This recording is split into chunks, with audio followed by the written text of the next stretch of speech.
Oh, we're seeing a little bit of everything today, although we did not see any sunshine, but we may actually see a little bit of that tomorrow. A tiny bit, and if we do, it's not great news for us because that makes our air a little more unstable as that front comes closer. But until we get there, we are locked into the fog that we're seeing across central Georgia right now. Oh, yeah.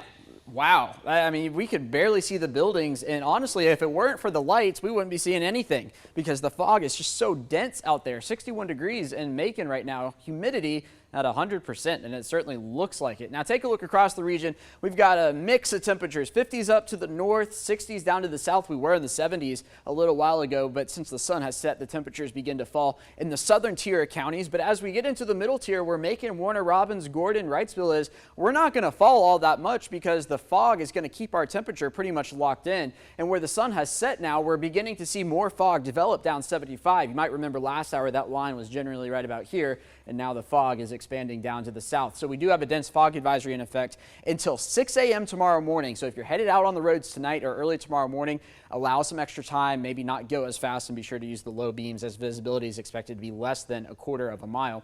Now live radar across our region is quiet as we've got a warm front draped across the region. The wedge was built in today, keeping us relatively humid, we'll call it. It certainly saw a lot of fog, but down to the south, some clearing, and now we're seeing some rain develop in parts of Alabama. But the big picture, what's going on up here is what's going to be in our neck of the woods probably tomorrow. A tornado watch in effect for Little Rock, Arkansas up into southern Indiana as the front begins to move closer and closer into central Georgia. Also have a rare level 4 risk in effect out there for the remainder of the day today. Luckily, we're not looking at that in central Georgia tomorrow. So for tonight, headed for an overnight low of about 63 degrees. So we're not cooling off all that much. Very humid and a lot of fog across the region. Now, this is a different future view from what I showed you at 5 o'clock. This is a different thinking of things as we head into tomorrow. So tomorrow morning, notice temperatures kind of where they are now with the wind out of the south.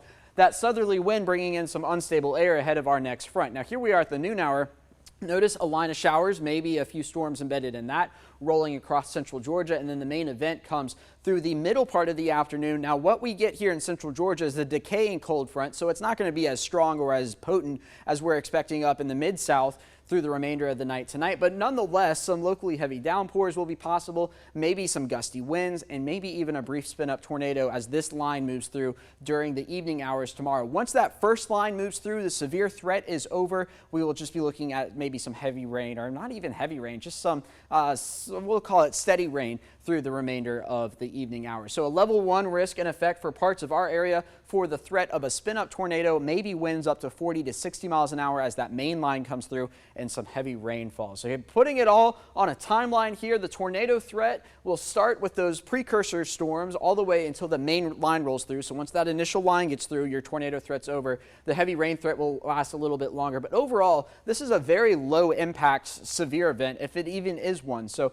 we just have to mention the threats because they will be possible through the day tomorrow. Of course, we'll have you covered here at 13 WMAZ. Beyond tomorrow, we are good into next week. Maybe a few clouds on Tuesday, maybe some more on Wednesday, but this model's keeping us on the clearer side, per se, on Wednesday, and then on Thursday looking good as well. Next weekend, it looks like we get another front developing up to our north and to our west. So tomorrow, making it into the upper 70s, well above the average high for this time of year. Beyond that, cooler as the cold front moves through. The average high is 62, 63, so we'll be in that ballpark Sunday, Monday, but then right back into the 70s by the end of next work week.